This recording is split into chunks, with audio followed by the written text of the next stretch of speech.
Sound of Joy ஊழியங்கள் வழங்கும் தேவ சத்தம் என்ற இந்த நிகழ்ச்சிக்கு உங்கள் ஒவ்வொருவரையும் இயேசு கிறிஸ்துவின் நாமத்தினாலே நான் அன்போடு கூட வாழ்த்தி வரவேற்கிறேன்.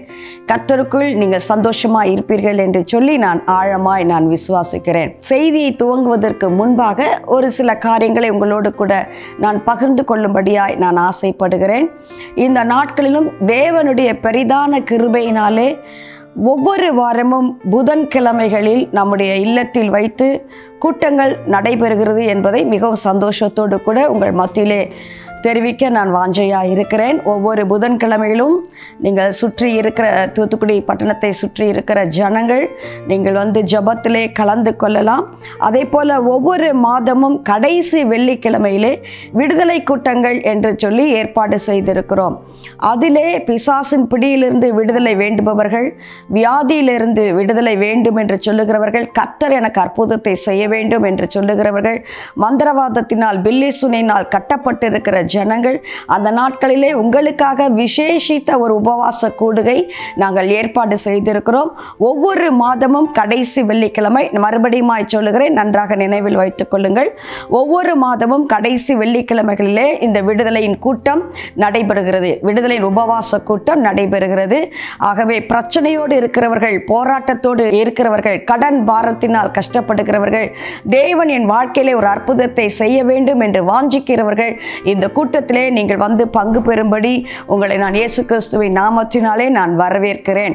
நீங்கள் அப்படி வர விரும்புவீர்கள் என்று சொன்னீர்கள் என்றால் நீங்கள் கீழே கொடுக்கப்படுகிறதான அந்த எண்ணிற்கு, ஃபோன் நம்பர் கீழே கொடுக்கப்பட்டுள்ளது, அந்த எண்ணிற்கு நீங்கள் ஃபோன் செய்தால் நீங்கள் எப்படி வர வேண்டும் என்றதான காரியங்களை நாங்கள் உங்களுக்கு தெரியப்படுத்துவோம். வெள்ளிக்கிழமை, கடைசி வெள்ளிக்கிழமை காலை 10 மணிக்கு அந்த உபவாச ஜெபம் ஆரம்பித்து 2 மணி அல்லது 3 மணி அளவிலே முடிக்கப்படும். ஆகவே பிரச்சனையோடு போராட்டங்களோடு இருக்கிறவர்கள் அந்த ஜெபத்திலே நீங்கள் பங்கு பெறும்படி மிகவும் தாழ்மையோடு கூட கேட்டுக்கொள்கிறேன். ஒவ்வொரு வாரமும் புதன்கிழமைகளிலே நம்முடைய இல்லத்தில் வைத்து ஜெபம் நடைபெறுகிறது. அந்த ஜெபத்தில் கலந்து கொள்ள வேண்டும், இந்த ஊழியத்திற்காய் ஜெபிக்க வேண்டும், இந்த ஊழியத்தை தாங்க வேண்டும், நாங்கள் ஜெபத்திலே வந்து தாங்குகிறோம் என்று சொல்லி விருப்பப்பட்டவர்கள் புதன்கிழமைகளிலே இந்த கூட்டத்திலே நீங்கள் வந்து கலந்து கொள்ளும்படியாய் இயேசுவின் நாமத்தினாலே நாங்கள் உங்களை வரவேற்கிறேன்.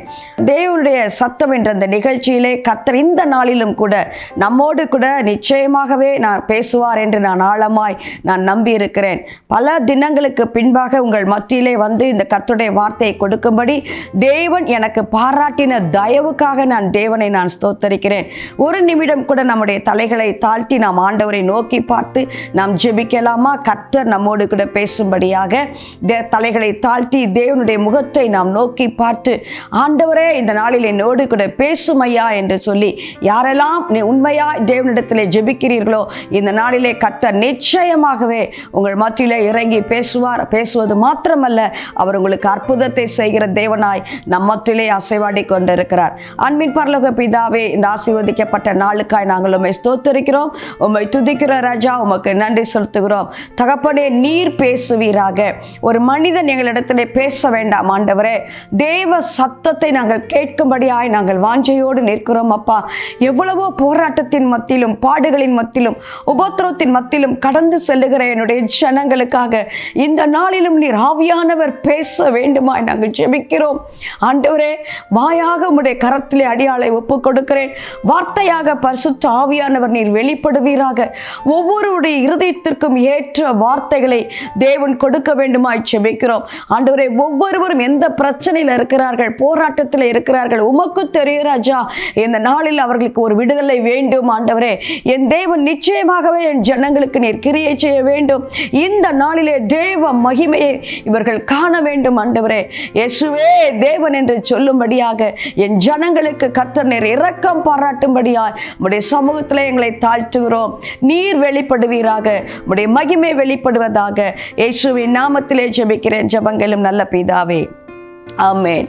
தேவனுடைய பிள்ளைகளே, கர்த்தர் என்னோடு கூட பேச மாட்டாரா என்ற ஏக்கத்தோடு கூட நீங்கள் காத்திருப்பீர்கள் என்று சொன்னால் நிச்சயமாகவே இன்றைக்கு தேவ சத்தத்தை நாம் கேட்க போகிறோம். பலவித பாடுகளின் மத்தியிலே, உபத்திரவங்களின் மத்தியிலே, பிரச்சனைகளின் மத்தியிலே நீங்கள் வாழ்ந்து கொண்டிருக்கலாம். அசட்டை பண்ணப்பட்டவர்களாக நீங்கள் வாழ்ந்து கொண்டிருக்கலாம், புறக்கணிக்கப்பட்டவர்களாக நீங்கள் வாழ்ந்து கொண்டிருக்கலாம். கர்த்தர் என்னோடு கூட இடைபட மாட்டாரா? நான் மிகுந்த வேதனையின் பாதையிலே கடந்து சொல்லுகிறேனே, என்னுடைய பாதை மிகவும் இடுக்கனான பாதையாக இருக்கிறதே, எல்லா பக்கங்களும் நெருக்கம் என்னை சூழ்ந்து நிற்கிறதே, மிகவும் அற்பமாக நான் எண்ணப்படுகிறேனே, நான் உதாசீனப்படுத்தப்படுகிறேனே, இந்த சூழ்நிலையிலே தேவன் என்னோடு கூட பேச மாட்டாரா என்று ஏக்கத்தோடு கூட பார்ப்பீர்கள் என்று சொன்னால், இந்த நாள் தேவ செய்தி உங்களுக்கு தான் என்பதை நான் ஆழமாக தெரிவித்துக் கொள்ளுகிறேன். இந்த நாளிலும் கூட கர்த்தர் நம்மோடு கூட பேசும்படியாக நான் ஆண்டவரிடத்திலே கேட்டுக்கொண்டு இருந்த பொழுது ஆவியானவர் ஒரு காரியத்தை என் உள்ளத்திலே போட்டார். ஒரு வார்த்தையை தேவன் எனக்கு சொன்னார். அந்த வார்த்தையை வைத்துத்தான் இன்றைக்கு ஆவியானவர் நம் மத்தியிலே பேச போகிறார். அந்த வார்த்தை என்ன என்று கேட்பீர்கள் என்று சொன்னால், அற்பமானவைகளை கொண்டு நான் அற்புதங்களை செய்கிற தேவன் என்று சொல்லி தேவன் என்னோடு கூட பேசினார். அற்பமான காரியங்களை கொண்டு, அதாவது நீங்க வேதத்தில் வாசித்து பார்த்தால் மிகவும் ஆச்சரியமாக இருக்கும். உயிரில்லாத பொருட்களை கொண்டு கூட கர்த்தருக்கு இவ்வளவு பெரிய அதிசயங்களை செய்ய முடியுமா?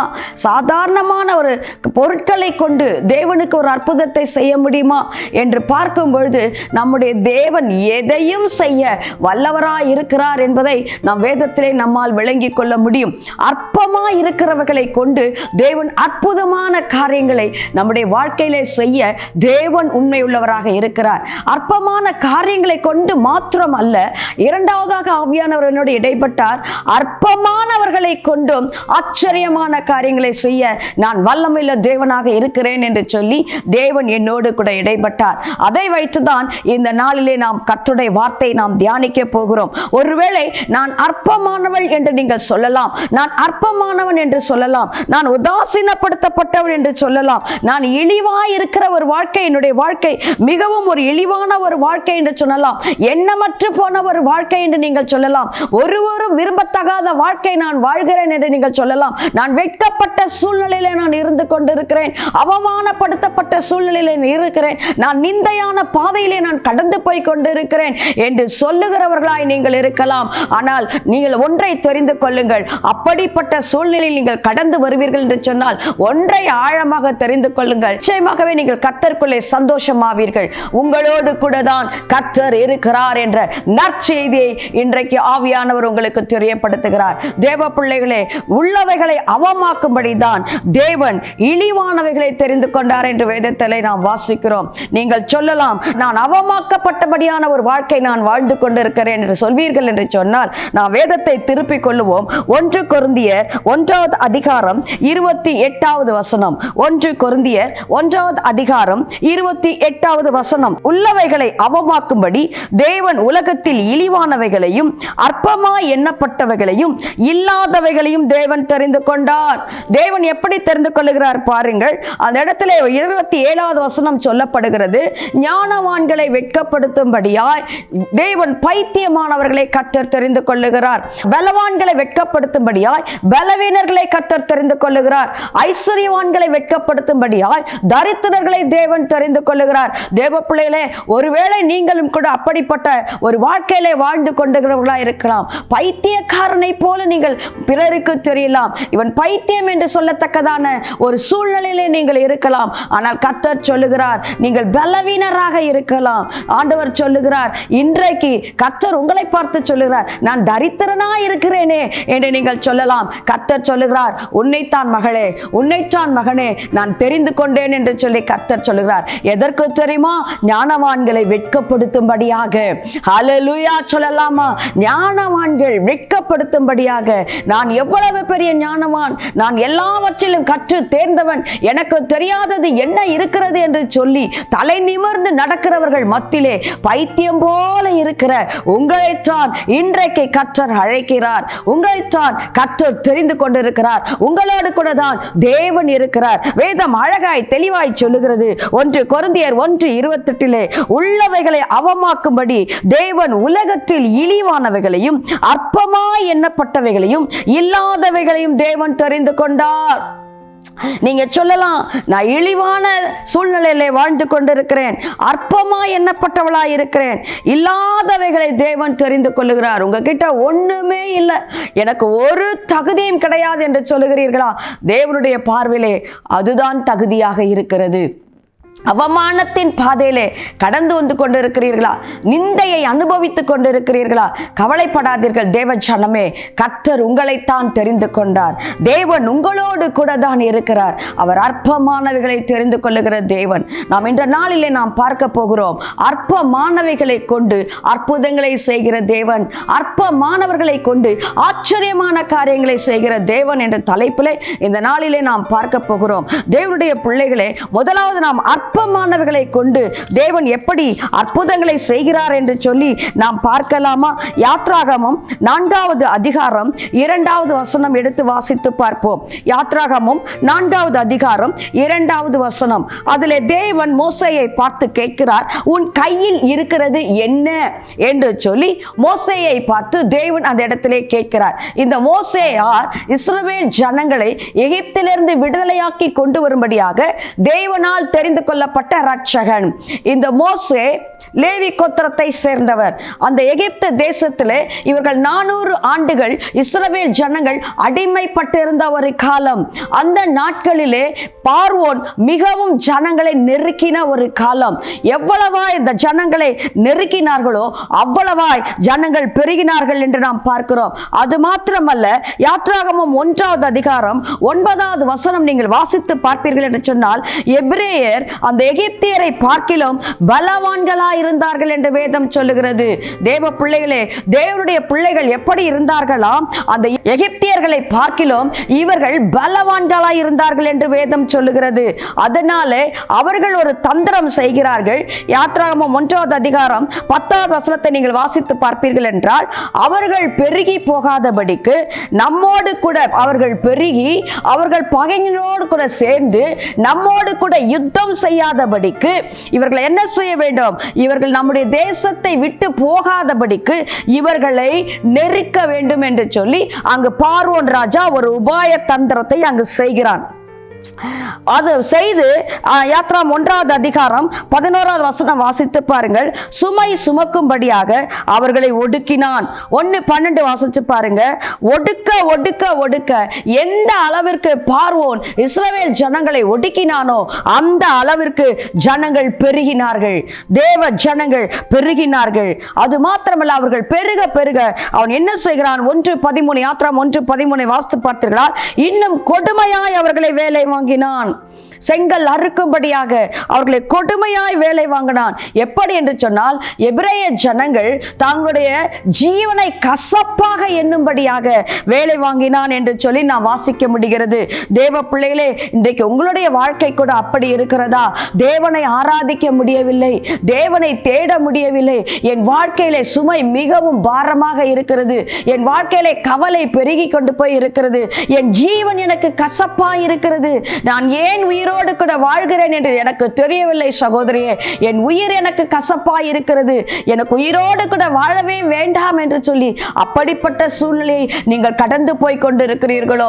தேவ பிள்ளைகளே, இந்த நெருக்கத்தை என்னால் தாங்க முடியவில்லை, இந்த அவமானத்தை என்னால் தாங்க முடியவில்லை, இந்த நிந்தையை என்னால் தாங்க முடியவில்லை, இல்லாத பொய்யான பழிகளை என் மேல் சாட்டுகிறார்கள், இந்த சுமை என்னால் சுமக்க முடியவில்லை என்று சொல்லி நீங்கள் வருந்துகிறவர்களாக இருக்கலாம். தேவ பிள்ளைகளை, கவலைப்படாதிருங்கள். நிச்சயமாகவே கர்த்தர் உங்களை விடுவிக்க உண்மையுள்ள தேவனாக இருக்கிறார். எந்த அளவிற்கு நீங்கள் ஒடுக்கப்படுகிறீர்களோ நன்றாய் தெரிந்து கொள்ளுங்கள். நீங்கள் பெருக போகிறீர்கள் என்பது பிசாசு நன்றாக அறிந்து வைத்துதான் இன்றைக்கு உங்களை நெருக்கி கொண்டிருக்கிறான் என்பதை மறந்து போகாதிருங்கள். தேவ ஜனம் நெருக்கத்தின் பாதையிலே கடந்து போவீர்கள் என்று சொன்னால், ஒடுக்கத்தின் பாதையிலே கடந்து போவீர்கள் என்று சொன்னால், என்னால் முடியவே முடியவில்லை, இந்த பாரம் எனக்கு மிகவும் அரிதாய் இருக்கிறது, என் ஜீவனே எனக்கு கசப்பாய் இருக்கிறது என்று சொல்லி அப்படிப்பட்ட ஒரு சூழ்நிலையிலே கடந்து போகிறவர்களாய் நீங்கள் இருப்பீர்கள் என்று சொன்னால், ஒன்றை நன்றாய் அறிந்து கொள்ளுங்கள், தேவன் உங்களோடு கூட இருக்கிறார். அது மாத்திரமல்ல, உங்களுடைய எதிர்காலம் மிகவும் பெருக போகிறது, உங்களுடைய எதிர்காலம் மிகவும் ஆசீர்வாதமாக இருக்க போகிறது, உங்களுடைய ஊழியம் மிகவும் ஆசீர்வாதமாக இருக்க போகிறது, உங்களுடைய ஊழியம் புதிய பாதையிலே பயணிக்க போகிறது, உங்கள் வாழ்க்கை வாழ்க்கை ஒரு புதிய பாதையை நோக்கி கடந்து போகிறது. அதனால் தான் உங்கள் வாழ்க்கையிலே கர்த்தர் இந்த நெருக்கத்தை, இந்த உபத்திரவத்தை, இந்த அவமானத்தை, இந்த பழிச்சொல்லை கர்த்தர் அனுமதித்தது எதற்கு என்று சொன்னால், என் பிள்ளையை நான் ஆசீர்வதிக்க வேண்டும், என் பிள்ளையோடு கூட நான் இருக்கிறேன் என்பதை சத்துருக்களுக்கு முன்பாக நான் நிரூபிக்க வேண்டும் என்று சொல்லி தேவன் உங்களுக்காய் வைராகியம் உள்ளவராய் இருக்கிறார். அதனால் தான் தாவீது சொன்னான், என் சத்துருக்கள் மத்தியிலே எனக்கு ஒரு பந்தியை நீர் ஆயத்தப்படுத்தி என் தலையை எண்ணெயால் அபிஷேகம் பண்ணுகிறீர், என் பாத்திரம் நிரம்பி வழிகிறது என்று சொன்னான். தேவ பிள்ளைகளே, நீங்களும் கூட அப்படி சொல்ல முடியுமா? இந்த உபத்திரவத்தின் பாதையிலே கடந்து வருகிற சகோதரியே, என்னால் தாங்கவே முடியல, வீட்டிலே உபத்திரவம் என்னால் தாங்கவே முடியல, கணவன் என்ன செய்கிற கொடுமைகள் என்னால் தாங்கவே முடியவில்லை, என் கணவர் என்னை விட்டு விட்டு போய்விட்டார், என் கணவர் என்னை அவமானப்படுத்துகிறார், என் கணவர் என்னை வெட்கப்படுத்துகிறார், துக்கம் என்னால் தாங்க முடியவில்லை, என் கணவரை நான் இழந்து விட்டேன், அவர் மரித்து போனார், பிள்ளைகளை வைத்துக் கொண்டு நான் என்ன செய்ய போகிறேன் என்று கலங்கி தவித்துக் கொண்டிருக்கிறீர்களா? தேவ பிள்ளைகளே, ஒன்றை தெரிந்து கொள்ளுங்கள், வானத்தை பூமியை உண்டாக்கின சர்வ வல்லமையுள்ள தேவன் உங்களோடு கூட இருக்கிறார். நீங்கள் கடந்து போகிறது நீங்கள் மட்டுமல்ல, உங்களோடு கூட ஆண்டவரும் அந்த பாதையை கடந்து போகிறார் என்பதை மறந்து விடாதிருங்கள். ஒரு பிரச்சனை உங்களை சந்திக்க வருவதற்கு முன்பாக அது இயேசுவை சந்தித்து விட்டுதான் நம்மிடத்திலே வருகிறது. அதன் பின்புதான் ஆண்டவர் நமக்கு அதை ஒப்பு கொடுக்கிறார். தேவ பிள்ளைகளே, திராணிக்கு மேலாக சோதிக்கிறவர் அல்ல. திராணிக்கு தக்கதாய் தேவன் சோதித்தாலும் அந்த சோதனையிலிருந்து தப்பித்துக் கொள்ளக்கூடிய போக்கையும் கர்த்தர் நமக்கு உண்டு பண்ணுகிற தேவனாக இருக்கிறார். ஆகவே கலங்காதிருங்கள் தேவ பிள்ளைகளே. அப்படிப்பட்ட சூழ்நிலையிலே தான் எகிப்தின் ஜனங்கள் கடந்து போய் கொண்டிருந்தார்கள். ஆண்டவரை நோக்கி கதறினார்கள். அவர்களுடைய கூக்குரலை கர்த்தர் கேட்டார் என்று வேதம் சொல்லுகிறது. தேவ பிள்ளைகளே, அவர் விடுகிற பெருமூச்சுகளை ஆண்டவர் கேட்டார், அவர்கள் கூக்குரலை ஆண்டவர் கேட்டார். அது மாத்திரமல்ல, எகிப்தின் ஜனங்களை, ஆண் பிள்ளைகளை எல்லாம் கொன்று போட வேண்டும் என்று சொல்லி பார்வோன் தந்திரம் செய்தான். பார்வோனுடைய தந்திரம் ஆண் பிள்ளைகளை கொன்று போட வேண்டும். ஏன் என்று சொன்னால் அவர்கள் பலவான்களாய் இருக்கிறார்கள். அது மாத்திரமல்ல, அவர்கள் பெருகினார்கள் என்று சொன்னால் நாம் பலவீனர்களாய் இருக்கிறோம். இதனால் நம்மை மேற்கொண்டு நம்முடைய தேசத்தை அவர்கள் பிடித்துக் கொள்ளாதபடிக்கு அவர்களை அழித்து போட வேண்டும் என்று சொல்லி பார்வோன் என்ன செய்தான்? ஆண் பிள்ளைகளை கொன்று போட வேண்டும் என்று சொல்லி அவன் கிரியை செய்தான். ஆனால் தேவன் பாருங்கள், நல்ல தேவன், எல்லாவற்றையும் ஆண்டவர் பார்த்து கொண்டே இருக்கிறார். தேவ பிள்ளையே, நீ கடந்து வருகிற ஒவ்வொரு பாதையும் ஆண்டவர் உன்னோடு கூட இருந்து பார்த்து கொண்டே இருக்கிறார். நீ ஒதுக்கப்பட்டதை ஆண்டவர் பார்க்கிறார், நீ வெறுக்கப்பட்டதை ஆண்டவர் பார்க்கிறார், நீ புறம்பாய் தள்ளப்பட்டதை ஆண்டவர் பார்க்கிறார், நீ அவமாக்கப்பட்டதை ஆண்டவர் பார்க்கிறார், நீ கடந்து வருகிற சூழ்நிலையை ஆண்டவர் பார்த்து கொண்டிருக்கிறார் என்று மறந்து போகாதிருங்கள். இஸ்ரவேல் ஜனங்களை ஒடுக்கின ஒடுக்குதல் ஒவ்வொன்றையும் ஆண்டவர் பார்த்து கொண்டே இருந்தார். ஏற்ற வேளை வரும் வரை ஆண்டவர் அமைதியாக இருந்தார். எகிப்தினுடைய ஆண் பிள்ளைகள் எல்லாம் கொல்லப்பட்ட பொழுதும் தேவன் பார்த்து கொண்டே இருந்தார். வேலை ஒன்று வந்தது, தேவன் எழும்பினார். தேவன் மோசேயை எழுப்பினார். என்னுடைய ஜனங்களை விடுவிக்க வேண்டும் என்று சொல்லி தேவன் மோசேயை எழுப்பினார். எழுப்பினது மாத்திரமல்ல, அங்கு ஆண்டவரிடத்திலே, அங்கு மோசேயினிடத்திலே சொல்லுகிறார், மோசேவை அழைத்து கர்த்தர் முற்செடியிலே தரிசனமாகி மோசேயை அழைத்து தேவன் பேசுகிறார். யாத்ராகமம் 3வது அதிகாரத்திலே நாம் வாசிக்க முடியும். அந்த முள்ளிலே அந்த அக்கினி பற்றி எரிவதை தேவனுடைய பர்வதம் மட்டும் வந்த மோசே அதை பார்க்கிறான். அது அதிசயமான காட்சியை பார்க்கிறான். முள்ளு எரிகிறது, ஆனால் முள்ளோ வெந்து போகவில்லை. இது அதிசயமான காட்சியா இருக்கிறதே என்று சொல்லி பார்க்கிறான். முள்ளை கொண்டு கர்த்தர் அற்புதத்தை செய்கிறார். நன்றாக அறிந்து கொள்ளுங்கள். யாத்ராகமம் 3வது அதிகாரம் 1வது வசனம் 2வது வசனம் நீங்கள் வாசித்து பாருங்கள். அந்த முள் எரிந்து போகவில்லை. அந்த முள்ளிலே ஒரு அக்கினி பற்றி எரிந்தது. தேவ பிள்ளைகளே, இந்த முள் ஒன்றுக்கும் உதவாதது. இந்த முள் சாபத்தை குறிக்கிறது. ஆண்டவர் ஆதியிலே சொல்லும் பொழுது இந்த முள் பூமியை சபித்தார். ஆதாமின் நிமித்தம், ஏவாளின் நிமித்தம் ஆண்டவர் பூமியை சபித்தார். இந்த பூமி முள்ளும் குறுக்கும் விளைவிக்கும் என்று சொல்லி தேவன் சாபம் கொடுத்தார். இப்பொழுது பாருங்கள், அந்த முள் அக்கினி பற்றி எரிகிறது. தேவனுடைய அக்கினி அந்த முள்ளிலே பற்றி எரிய ஆரம்பிக்கிறது. தேவ பிள்ளைகளே, உன்னுடைய வாழ்க்கை சாபமான வாழ்க்கை என்று நீ சொல்லுகிறாயா? நான் சபிக்க சபிக்கப்பட்டவன் என்று சொல்லுகிறாயா? நான் சபிக்கப்பட்டவன் என்று சொல்லுகிறாயா? தேவனுடைய அக்னி உன்மேல் இறங்கி வரும்படியாய் பரிசுத்த ஆவியானவர் விரும்புகிறார். தேவ பிள்ளையே, உன்னை நீ ஒப்பு கொடுப்பாய் என்று சொன்னால் உன்னை அதிசயமாய் மாற்ற என் தேவனால் கொடும். சாதாரணமான ஒரு முள், ஒன்றுக்கும் உதவாத ஒரு முள், எரித்து போடுகிற அந்த முள், சாம்பலாக போகிற அந்த முள், யாருக்கும் பிரயோஜனமே இல்லாத அந்த முள்ளை கர்த்தர் பயன்படுத்த முடியும் என்று சொன்னால், அதிலே ஒரு அற்புத காட்சியை என் தேவனுக்கு கொண்டு வர முடியும் என்று சொன்னால், தேவ பிள்ளையே, என் வாழ்க்கை முல்லை போல இருக்கிறது. முட்களை போன்ற வேதனை நிறைந்த ஒரு வாழ்க்கையாக என்னுடைய வாழ்க்கை இருக்கிறது. யாருக்கும் பிரயோஜனமற்ற ஒரு வாழ்க்கையா இருக்கிறது. யாருக்கும் வேண்டப்படாத ஒரு வாழ்க்கையா என்னுடைய வாழ்க்கை இருக்கிறது என்று நீ சொல்லுவாய் என்று சொன்னால், பரிசுத்த ஆவியானவருடைய அக்கினி இப்பொழுது உன் மேல் இறங்கி வருகிறது. தேவ பிள்ளையே, கர்த்தர் உன்னை பிரகாசிப்பிக்கும்படியாய் விரும்புகிறார். முல்லை போன்ற உன்னுடைய வாழ்க்கை, ஆமாம், அது அப்படியே இருக்கட்டும். பார்க்கிற ஜனங்கள் வருகிற நாட்களிலே சொல்லும்படியாக, ஐயோ, இவள் ஒன்றுக்கு உதவாதவளாயிற்று, இவள் இப்படிப்பட்டவள் ஆயிற்று, இவள் சபிக்கப்பட்டவள் ஆயிற்று, இவளை பற்றி நமக்கு தெரியாதா? இயேசுவை குறித்து சொன்னார்கள், இவர் யார் என்று நமக்கு தெரியாதா? இவர் தட்சனுடைய மகன் அல்லவா? இவர் படிக்காதவர் அல்லவா? கல்லாதவர் அல்லவா? இவர் எப்படி இப்படிப்பட்ட அதிகாரமுள்ள வார்த்தைகளை சொல்லுகிறார்? இவர் எப்படி கிருபை நிறைந்த வார்த்தைகளை சொல்லுகிறார்? இவர் எப்படி பிசாசுகளை துரத்துகிறார் என்று ஜனங்கள் ஆச்சரியப்படும்படியாக, ஜனங்கள் அதிசயிக்கும்படியாக, லூக்கா 4வது அதிகாரம் 18, 20, 24, 30, 32 இந்த வசனங்களை எல்லாம் வாசித்து பாருங்கள்.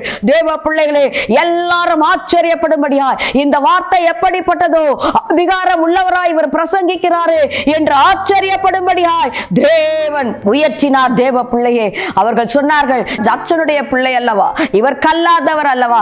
தேவ பிள்ளையே, உன்னுடைய வாழ்க்கை இன்றைக்கு அப்படி இருக்கலாம். இயேசுவை பிரகாசிப்பித்த அதே பரிசுத்த ஆவியானவர் இன்றைக்கு உங்களையும் பிரகாசிக்கும்படியாய் விரும்புகிறார். உங்களிலிருந்து ஒரு அக்கினி பற்றி எரிய போகிறது. தேசம் முழுவதும் அக்கினி பற்றி பரவ போகிறது. தேவ பிள்ளையே, நான் ஏதோ சொல்ல வேண்டும் என்பதற்காக இந்த இடத்திலே நிற்கவில்லை.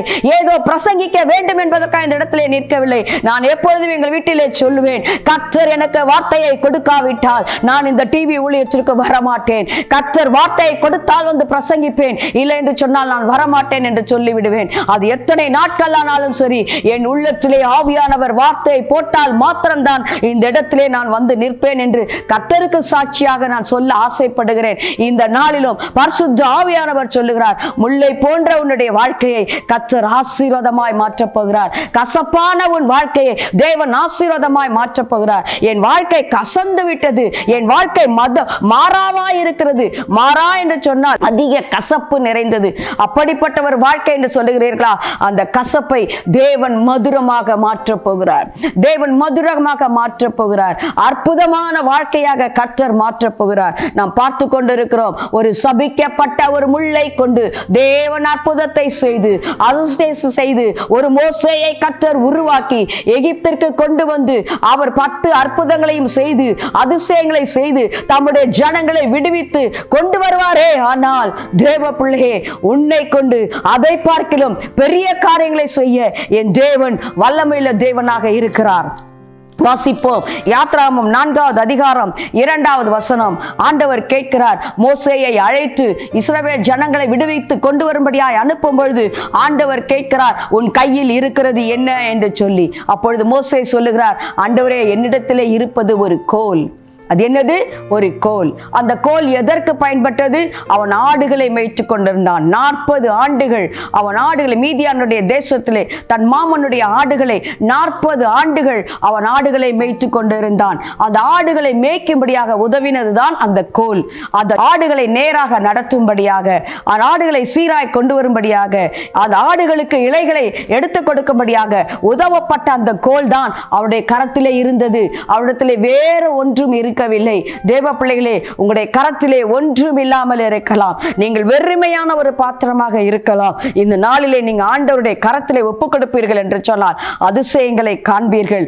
அந்த கோல் எப்படி மாறினது தெரியுமா? யாத்ராகமம் 4வது அதிகாரம் 20வது வசனம் வாசித்து பார்த்தீர்களா? இப்பொழுது மோசேயுடைய கரத்தில் இருந்த கோல் தேவனுடைய கோலாக மாறிவிட்டது. மோசே தன்னுடைய கரத்தில் இருந்த அந்த கோலை தேவனுடைய கரத்திலே கொடுத்தான். இப்பொழுது அது தேவனுடைய கோல் கோலாக மாறிவிட்டது. அந்த கோல் தான் எகிப்தின் தேசத்திலே 10 வாதைகளையும் கொண்டு வந்தது. அந்த கோலை கொண்டுதான் ஆண்டவர் சொன்னார், மந்திரவாதிகள் மத்தியிலே, எகிப்தின் ராஜாவின் மத்தியிலே அந்த கோலை அவன் போட்ட பொழுது அது சர்ப்பமாக மாறினது.